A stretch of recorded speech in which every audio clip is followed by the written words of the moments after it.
Soldat Charles Guinan. Ma chérie, je t'écris pour te dire que je ne reviendrai pas de la guerre. S'il te plaît, ne pleure pas. Sois forte. Le dernier assaut m'a coûté mon pied gauche et ma blessure s'est infectée. Quand cette lettre te parviendra, je serai peut-être déjà mort. Il y a 3 jours, nos généraux nous ont ordonné d'attaquer. Ce fut une boucherie absolument inutile. C'est à ce moment-là que je fus touché. Un obus tomba et m'arracha le pied gauche. Je perdis connaissance et je ne me réveillai qu'1 jour plus tard dans une tente d'infirmerie. Dans ta dernière lettre, tu m'as dit que tu étais enceinte depuis ma permission d'il y a 2 mois. Quand notre enfant naîtra, tu lui diras que son père est mort en héros pour la France. Je t'aime, j'espère qu'on se reverra dans un autre monde. Je te remercie pour tous les merveilleux moments que tu m'as fait passer. Je t'aimerai toujours. Adieu.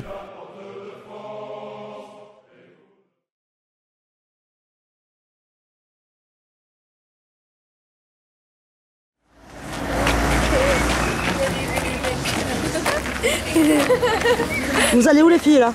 On va à la citadelle souterraine.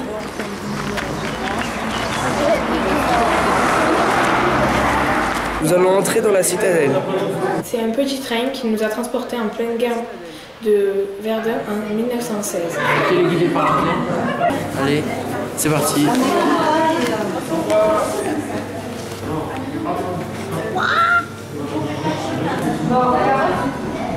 C'est dans le noir. Voilà, c'est parti.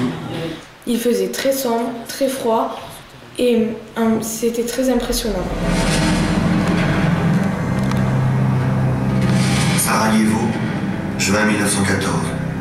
L'archiduc héritier François-Ferdinand tombe sous les balles d'un terroriste serbe. Des balles qui serviront de détonateur à un embrasement mondial. Pendant ce trajet, nous avons vu des petits films qui nous montraient des actions dans le bureau du capitaine. Et comment les hommes font-ils pour tenir? Ces odeurs de décomposition, de terre brûlée, gorgées de gaz. C'est la guerre avec des cortèges d'horreur. Alors fourrez-vous dans le crâne que le sort de Verdun se joue avant tout dans les flaques d'eau et dans la boue. Là où des braves types qui n'avaient rien demandé à personne chialent et meurent avec les rats. Anthony, peux-tu nous dire ce que c'est? Alors c'est une maquette pour nous représenter un peu l'idée de ce que voyaient les pilotes.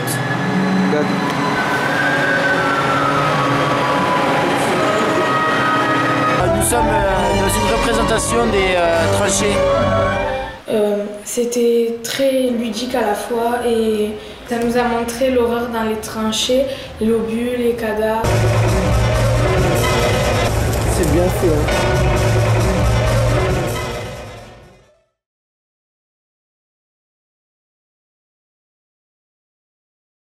Nous allons visiter l'ossuaire de Douaumont. Nous sommes rentrés dans un immense bâtiment où les noms de milliers de soldats étaient écrits un peu partout sur les murs et sur le plafond.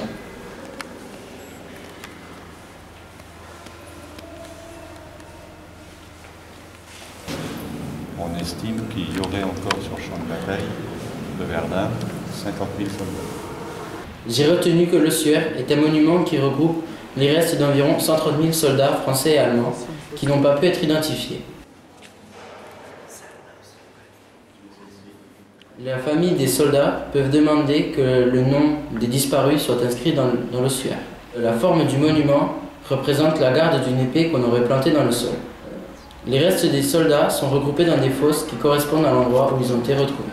Nous avons été émus par l'ossuaire quand nous avons vu les os et tous les soldats morts pour la France. Je prends vraiment conscience que ça a été une bataille terrible et que vraiment c'est peu choquant parce que tous ces gens morts pour guillemets si peu de choses.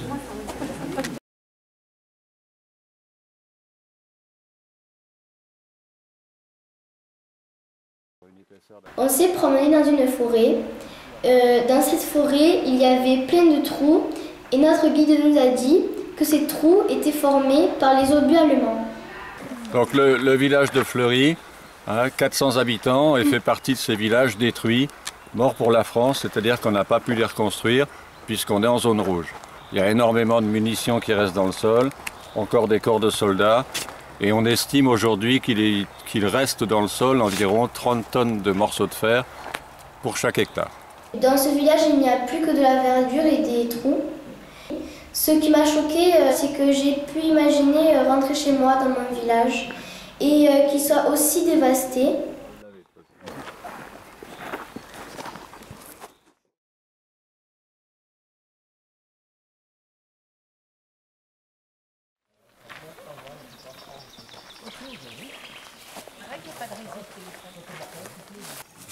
Donc ici, les Allemands, pendant la bataille de Verdun, enfin pour la bataille de Verdun, donc ils ont construit ça avant, avaient construit toute une série d'abris. Donc là, vous avez des abris bétonnés. Alors pour des raisons de sécurité évidentes, il est interdit d'aller mettre son nez dedans, parce qu'on ne sait pas si ça ne va pas tomber. Au camp Marguer, on a vu des maisons construites pour les soldats allemands. À côté de cet endroit, il y avait aussi une fabrique de béton. Voilà, c'est ce qu'on appelle des jardinières, qu'on peut mettre sur des fenêtres et autres. Et donc c'était une décoration. Donc ça veut dire qu'on était devant la maison d'un personnage un peu important du village. Là, c'était la maison où habitait le prêtre. On voit qu'il y a des écritures et on retrouve... Est-ce que quelqu'un a fait attention au panneau qu'on a suivi avec le camp Marguer, voilà. On retrouve ce nom-là ici. Marguer, c'était le capitaine, capitaine Marguer qui commandait le camp ici. Donc la maison du capitaine Marguer. Dans ce camp, les soldats avaient construit un bowling et un cinéma, ce qui me surprit vu que le champ de bataille était très proche. En fait, là vous êtes au bowling de l'époque. C'était en fait un jeu de quilles.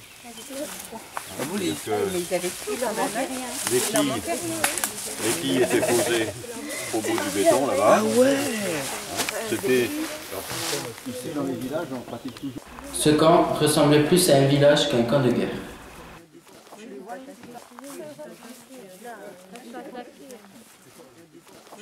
Côté allemand, les abris étaient en quoi? En béton. Béton plus fer. Alors que côté français, c'était en bois. Terre plus bois. En dessous, il y avait une voie ferrée qui passait. Pourquoi faire? Parce qu'on amenait les wagonnets. Et quand le wagonnet était en dessous, on laissait couler du béton dedans. Puis quand le wagonnet était plein, on remplissait le suivant, etc.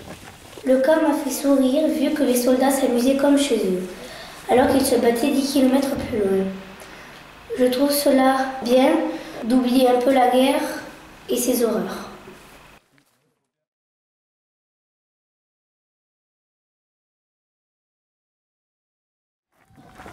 J'ai vu à l'emplacement du canon Max une immense fosse de béton où était placé le canon. Mais il y a aussi des grandes galeries souterraines où étaient assemblés les obus. Les obus de 380 n'étaient pas fabriqués d'avance, ils étaient fabriqués sur place ici, dans ces tunnels.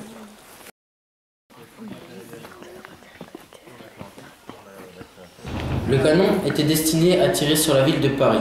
Lorsque le canon tirait, d'autres petits canons tiraient en même temps pour le dissimuler.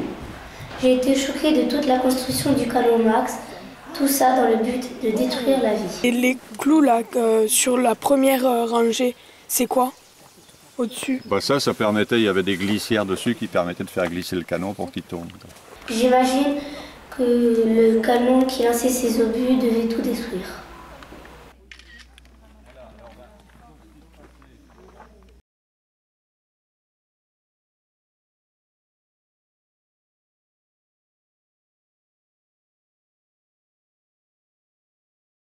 Nous sommes arrivés dans une grande forêt. Le guide nous a montré la fosse d'Alain Fournier. Ce dôme en verre, là, dedans on aperçoit une petite fosse, alors qu'elle est très profonde. C'est là qu'ont été retrouvés les restes des 21 soldats.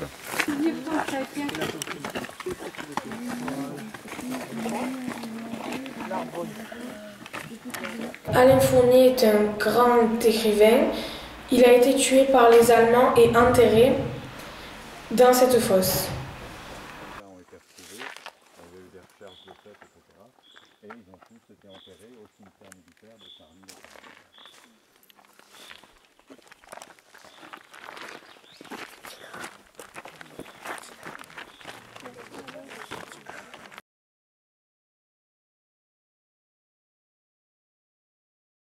En ce moment, nous sommes dans la crête des Esparges. On peut encore y voir des trous causés par les explosions de mines. Sans arrêt, les soldats creusaient de galeries, ce qui faisait qu'on était habitué au bruit des pioches. J'imagine la terreur des soldats quand ils n'entendaient plus ce bruit. Cela voulait dire qu'ils allaient mourir. La crête n'est pas très longue, il fait 1400 mètres de long, 800 mètres de large. et c'est 4 ans de combat. Donc aujourd'hui c'est de la forêt. Vous voyez que juste après la guerre ou même pendant la guerre, il n'y a strictement plus rien. Je trouve que cette guerre était vraiment horrible car beaucoup sont morts dans d'atroces souffrances.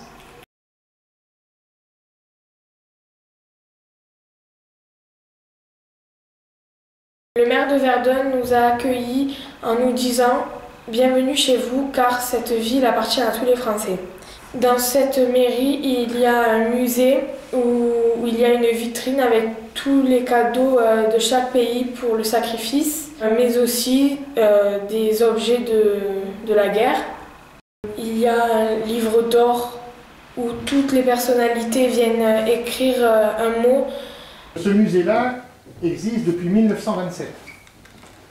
Il est resté dans son jus, c'est-à-dire qu'il n'a pas subi de transformation. Il est évident que pendant les événements de la Seconde Guerre mondiale, toutes ces collections ont été emportées sur Paris, au secrétariat d'État, aux anciens combattants. Voilà comment était le centre-ville de Verdun après le déclenchement de la Première Guerre mondiale. Là, au premier plan, où vous avez les 2 trous d'obus, là, eh bien, se trouve aujourd'hui le monument à la Victoire. Et au milieu, vous avez le portrait du poilu de Verdun. Alors on l'appelait le poilu, tout simplement parce qu'il ne pouvait pas se raser, parfait, mais il y avait une autre signification qui signifiait, le poilu signifiait le mot courage. Parce qu'il en fallait du courage à cette époque pour aller sur le champ de bataille.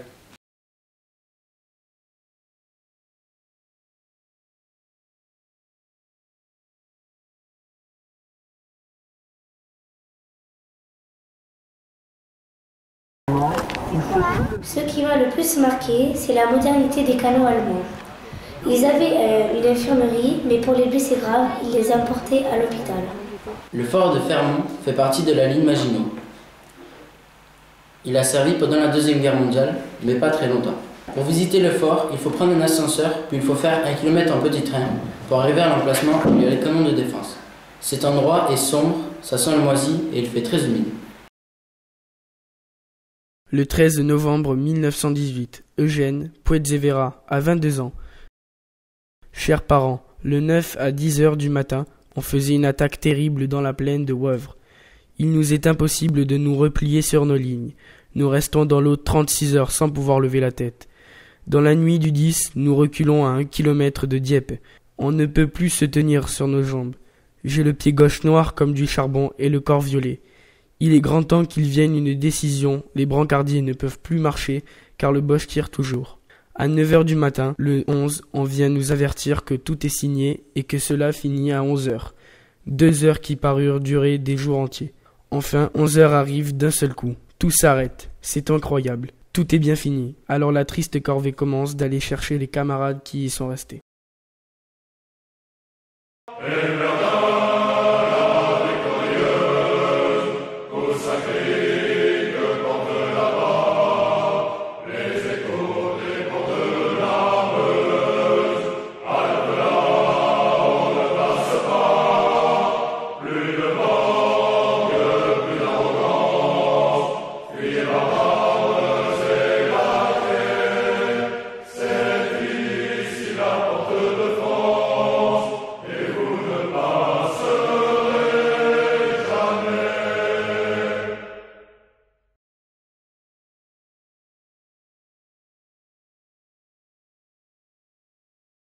Ce court-métrage est une invitation à la réflexion et à des échanges sur les notions de guerre, de paix et de mémoire.